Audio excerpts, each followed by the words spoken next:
is signaling she's interested in being his running mate. I'm Katie Couric. Also tonight, GM truck sales dropping like a rock. The automaker is closing 4 plants that make gas-guzzling SUVs and cutting thousands of jobs. Are some food dyes hurting our kids? A consumer group says yes and calls on the FDA to ban them. And con artists on the freeway find a free way to get gas.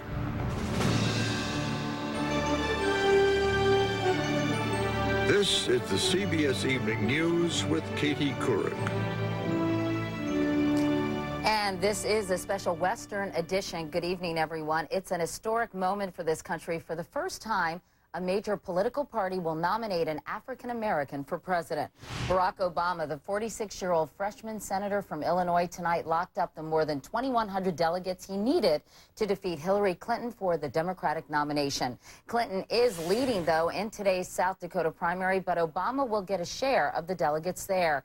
And polls close at 7 Pacific time in Montana, holding the very last primary. So it will be Barack Obama facing Republican John McCain in November. We have a team of correspondents deployed to bring you extensive coverage of this very important night. First, Dean Reynolds in St. Paul, Minnesota, who is covering the Obama campaign. And Dean, this really is an extraordinary achievement. Boy, it sure is, Katie. After 16 months on the road, Barack Obama can now reach the milestone that he has been in search of for so many months, and he can lay claim to the presidency here tonight in the same arena where John McCain will be nominated 3 months from now.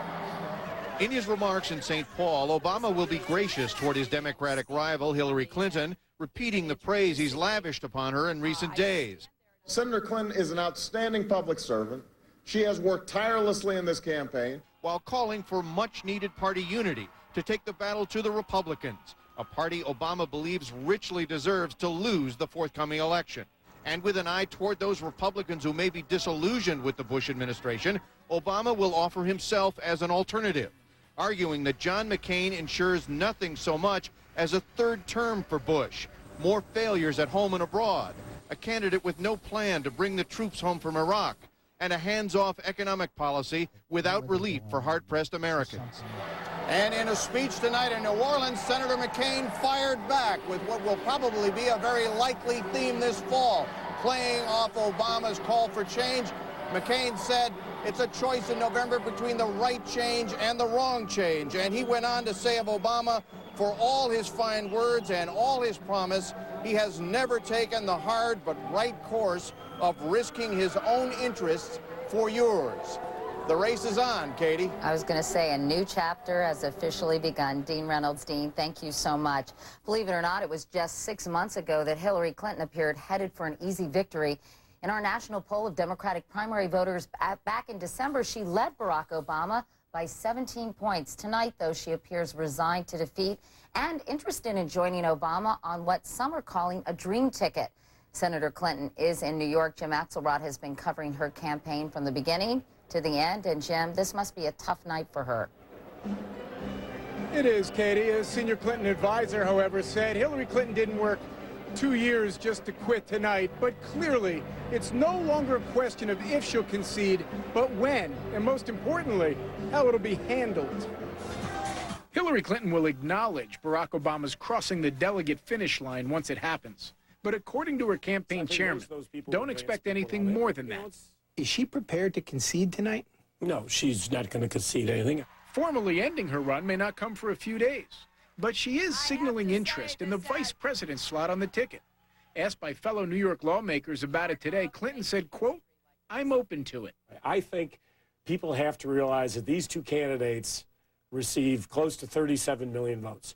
No matter how we go forward, we have to win this White House back. The two of them have to be together in some capacity. Of course, a place on the ticket is not up to her. So how she makes her exit, whether she gets the number 2 slot or not, will be critically important to Democrats' chances come November. How she handles things when she concedes is going to have a big effect on how the Democrats fare in November, how fast unity is there or whether we're still divided going into the convention.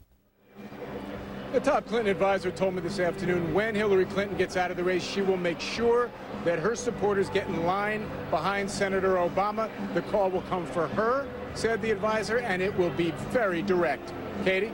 Jim Axelrod, thank you so much, Jim. We turn now to our CBS News political dream team. Bob Schieffer is our chief Washington correspondent and anchor of Face the Nation, and Jeff Greenfield, our senior political correspondent. Bob, let me start with you. Obviously, we heard Senator Clinton has been sending out signs that she's willing to consider the VP slot on the ticket with Obama.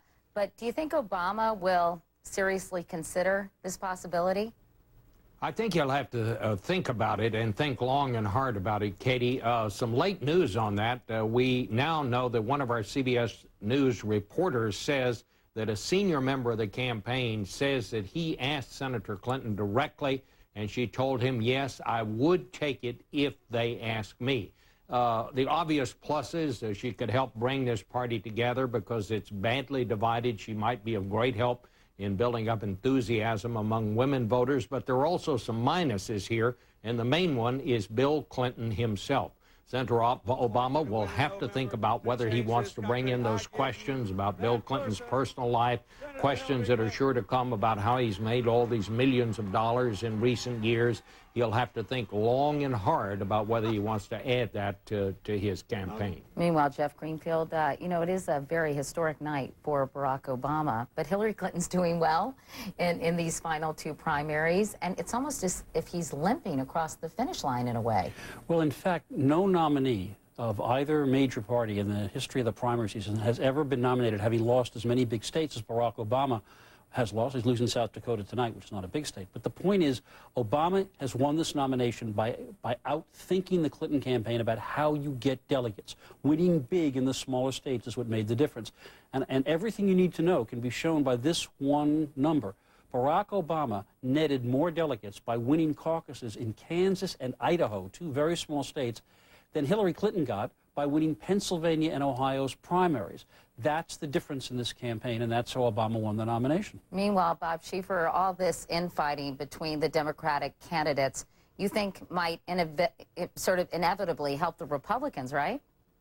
Oh, I don't think there's any question about that. You know, there are several ironies here, Katie. The Republicans, almost by default, have come up with the one nominee, Maverick John McCain, who might have a chance to win in a year when the Republican brand is simply toxic. The Democrats, on the other hand, have managed to nominate someone who has not so far been able to connect with working-class, blue-collar people who are a core constituency of the Democratic Party.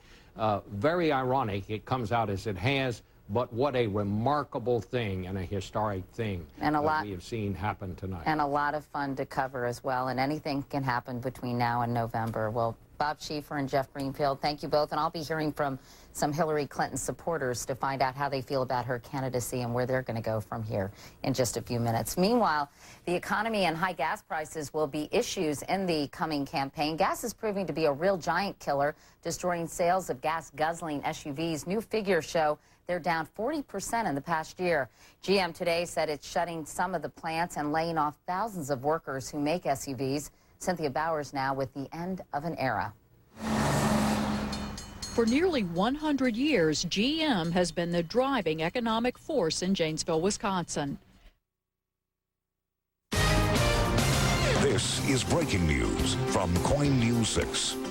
We want to cut into CBS News here. Hillary Clinton addressing supporters at this hour in New York City. Yes, after just learning that Barack Obama does have enough delegates to clinch the nomination, let's listen. A party that believes everyone should have a fair shot at the American dream.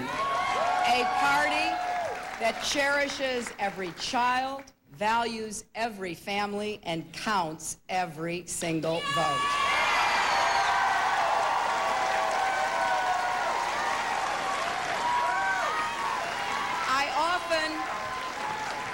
I often felt that each of your votes was a prayer for our nation, a declaration of your dreams for your children, a reflection of your desire to chart a new course in this new century. And in the end, while this primary was long, I am so proud we stayed the course together.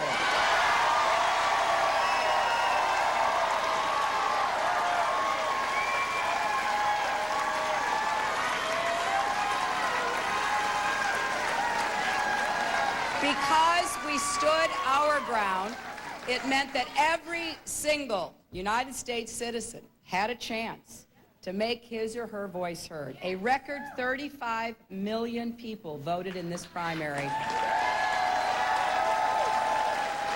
From every state, red, blue, purple, people of every age, faith, color, and walk of life. And we have brought so many people into the Democratic Party and created enthusiasm among those we seek to serve. And I am committed to uniting our party so we move forward stronger and more ready than ever to take back the White House this November.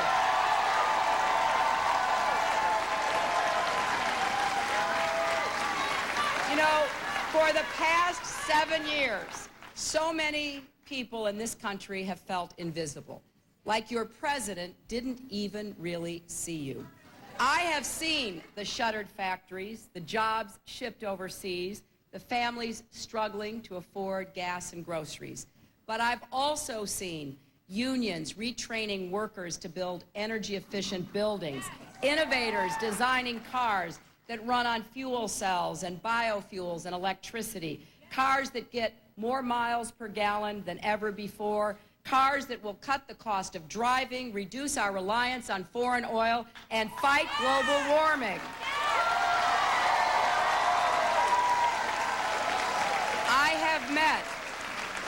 I have met too many people without health care, just a diagnosis away from financial ruin. But I've also seen the scientists and researchers solving the medical mysteries and finding the treatments and cures that are transforming lives. I've seen the struggling schools with the crumbling classrooms and the unfair burdens imposed by No Child Left Behind.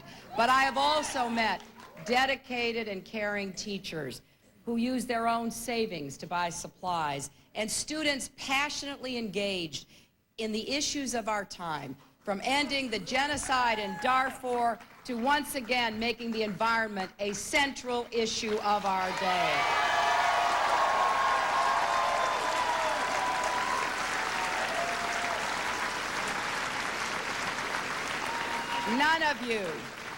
None of you is invisible to me. You never have been.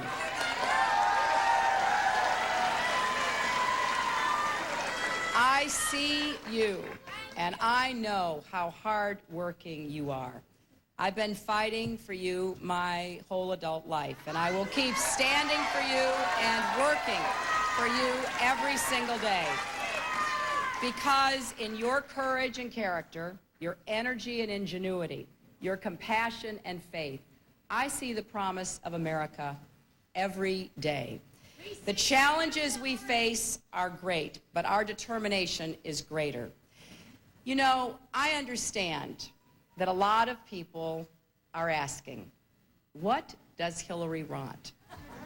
What does she want? Well, I want what I have always fought for in this whole campaign. I want to end the war in Iraq. I want to turn this economy around. I want health care for every American. I want every child to live up to his or her God-given potential. And I want her supporters. You're listening to Hillary Clinton addressing her supporters in New York City at this hour, and it's interesting, Hillary Clinton acknowledging that Barack Obama now has enough delegates to clinch the nomination, but not necessarily conceding. Very interesting, sort of walking that line. That's right. More developments to come this evening, though. We'll return you now to the CBS Evening News with Katie Couric. Ground State about her campaign and what they're thinking now. I think from the very beginning, she's been mistreated. I know I watched a lot of interviews and so forth where Senator Clinton was referred to as Mrs. Clinton, where Senator Obama was Senator Obama. It bothers me to think, with the kind of coverage that we've had, that we've been speaking of, that it's influencing the voters. And when I talk to young men or other young women and they say, I hate Hillary, and just the venom that comes out of them, and I wonder, Where is that coming from? When she comes on television, I involuntarily cross my legs. I know you do. The famous photo from the weekend of Hillary looking so haggard and looking like 92 years old. If that's the face of experience, I think it's going to scare away a lot of those independent voters. The reason she's a U.S. Senator, the reason she's a candidate for president, the reason she may be a front runner is her husband messed around. Well, I think we have a little different standard with sexism than we do with, say, racism. I mean, there have been people who go to her rallies and stand up, the guy who stood up and said, "Hey, iron my shirt." Consider that if somebody had showed up in an Obama campaign and had a banner saying something about his race or about somebody's religion, we'd be up in arms. Everybody would be like, you know, how disgusting. What do you wish she had done differently? First of all, I think she underestimated Obama tremendously, the mood of the country. She picked people who were very loyal to her, who weren't maybe as savvy at running caucus states. The internet, I think she got killed on the internet. Some people have said that, you know, if she couldn't run a better campaign, if she couldn't surround herself with better people during the process, what does that portend for her ability to run the country? I think it's a fair comment, but some of the people that he seems to be surrounding himself with, I think they're great PR people, but I don't think that's a good indication of how they're going to be with policy. If Hillary Clinton gets out of the race, what then? I'll vote for Barack Obama if Hillary doesn't get in. I'm thinking that, but I would have to see what happens between now and November. I will definitely vote for another Democrat in office. Right now, I'm staying home. I don't want to be taken for granted. I will definitely vote for Obama. What about your husband, Debbie? My husband will look at it and say, but we're at war, Deb, and you know what? This person's untested. At least somebody has a record. You got a record versus no record. And your husband's a Democrat? Democrat, registered Democrat. Do you know of any Hillary Clinton supporters who would be so angry about the outcome and about the way she's been treated that they would opt to vote for John McCain almost as a protest? Absolutely. That anger is just building and building. They have expressed to me that if she is not the candidate, they will vote for McCain. What has Hillary Clinton's candidacy taught you? We still have a long ways to go when it comes to sexism, and we will have a female president in the near future. I would disagree that we're going to have another female candidate or a female president in the near future if Senator Clinton is not successful.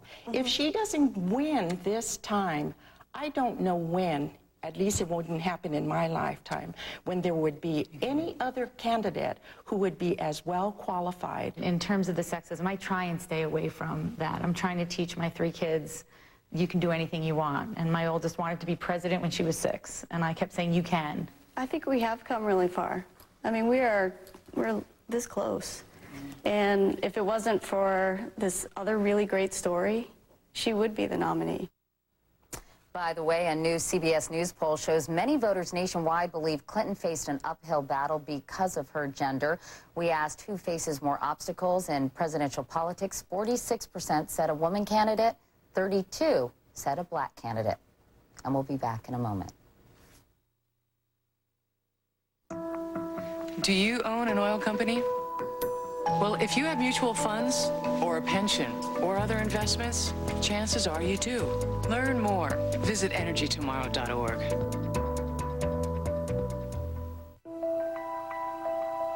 Space is infinite, but it's my job to shrink it. I work for an Air and Space Museum, and I take the largest objects in the universe and bring them down in size.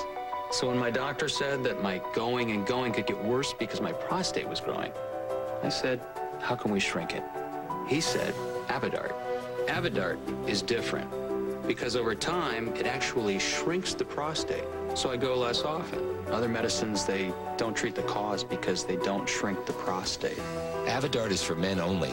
Women should not take or handle Avodart due to risk of a specific birth defect. Tell your doctor if you have liver disease. Rarely sexual side effects, swelling, or tenderness of the breasts can occur. Only your healthcare professional can determine if your symptoms are from an enlarged prostate and not prostate cancer. So have regular exams. Ask your doctor about Avodart today. It's your growing problem. It's our job to shrink it. Avodart. days, my muscles were so sore from my fibromyalgia pain, I ached all over. It was hard just doing the little things that I loved. Then my doctor told me about prescription Lyrica. It's not an antidepressant. It's the first and only FDA-approved treatment that can help relieve my fibromyalgia pain. Lyrica helps me accomplish my daily activities and helps me feel better. So now I can start to think of something other than my pain.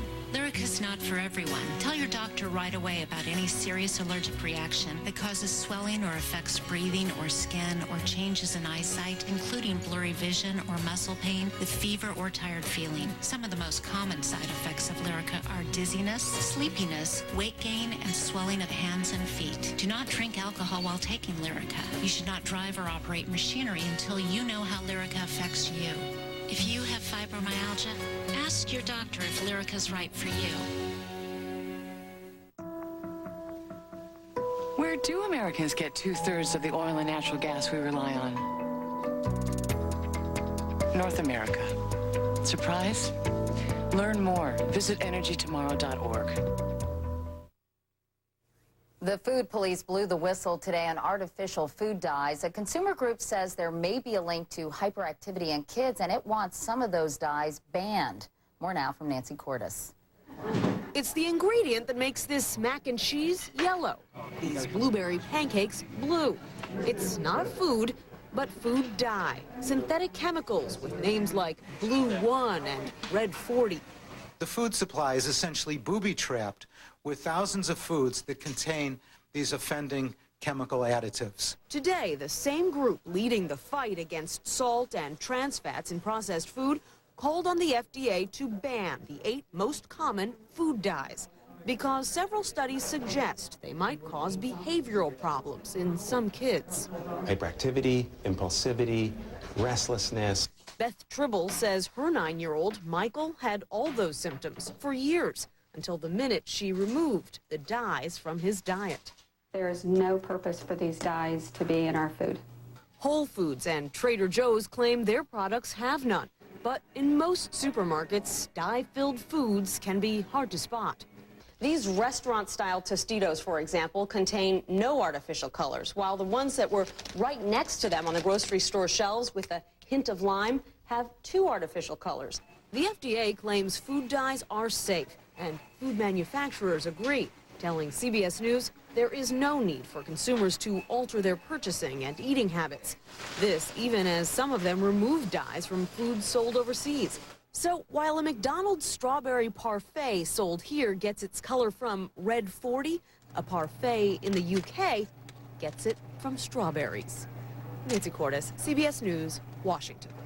Far from home, 2 shuttle astronauts took a walk outside as part of a construction project at the International Space Station. They prepped a new Japanese lab, and later on, astronauts inside the station used a robot arm to install it. The new lab cost $2 billion and is now the biggest one at the space station. Coming up next, they claim they have no gas, but what they really have is no shame.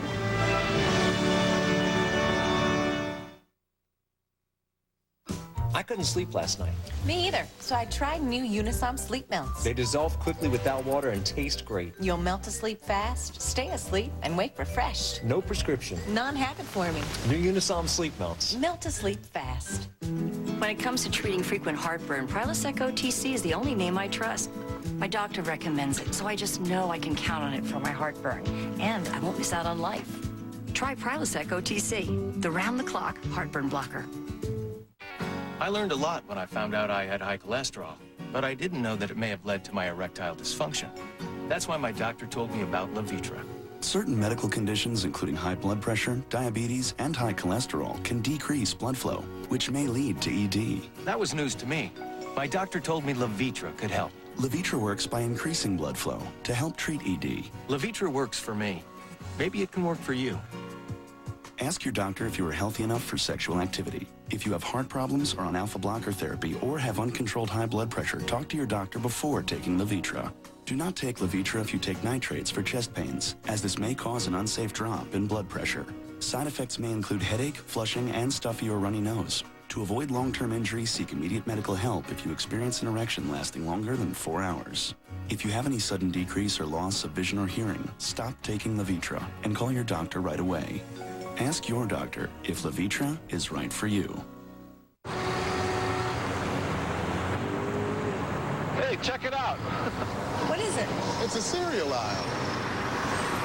Everything on this side is made with whole grain. Not every cereal is made with whole grain. But every General Mills Big G cereal is. Guaranteed. And it's there on every box. Lucky Charms. Honey Nut Cheerio. Get your whole grain guarantee with General Mills. It's making me hungry. Well, how y'all doing? Is that a rib there on your plate? Under the finest sauce I ever ate. I need one right now and don't make me wait. Mister, can you please spare a rib? There's just one sauce I want on my bib. Oh, mister, can you please spare a rib? KC Masterpiece, the sauce that inspires. Go to KCMasterpiece.com for a chance to meet Tim McGraw at an upcoming concert. Thursday, flip-flops, belly shirts, short shorts. Think you're going to climb the corporate ladder in those? See what's really appropriate to wear to the office. Thursday on The Early Show. If record high gas prices have you driving less, you're not alone. A new survey finds gas consumption is down for the 5th straight week. But some drivers have found a way to beat high gas prices with a scam that takes advantage of good Samaritans. Here's John Blackstone. Jeffrey Washington drives the freeways of Los Angeles giving away free gas. There's a catch. You have to run out of gas on the freeway. It happened today to Yale Geffer. They go around for free. This is amazing. She really did run out, but Washington finds more and more drivers who just claim their tank is empty. It happens way more than it used to. When he asks them to start the car, they're busted. Sometimes they smile and laugh and drive off, and majority of the time they get upset that you don't provide them any free gas. Across the country, services that provide a gallon or so of free gas to get people safely off the highway are getting more calls than ever. In Dallas, the Courtesy Patrol says calls from drivers out of gas have doubled from 4 to 8 a day, with some drivers calling twice. They'll stop on one stop, and then they think we could help them again. They'll go probably about a mile or two, and they ask for another gallon of gas, because a lot of them don't have money. We're heading to a AAA call that is possibly out of gas. Robert Innisfree drives a AAA tow truck in Santa Rosa, California. Members out of gas can get up to 4 free gallons. His calls are up 16% over last year. We just had a guy the other day, he was going down to San Jose or whatever, ran out of gas on the way down. We stopped, gave him a gallon. Sure enough, in the afternoon, we caught him going north. He said, yeah, I just put what I could afford and ran out again. Innisfree says most drivers aren't cheating. It's just that filling up is so painful these days. People wait until there's nothing in the tank but fumes. It used to be that running out of gas was humiliating. Now it's a chance to save some real money. John Blackstone, CBS News, Santa Rosa, California. And that is the CBS Evening News. I'll be back later with an update on tonight's primaries, and the early show will have a complete wrap-up tomorrow morning. I'm Katie Couric. Thank you for watching. Good night.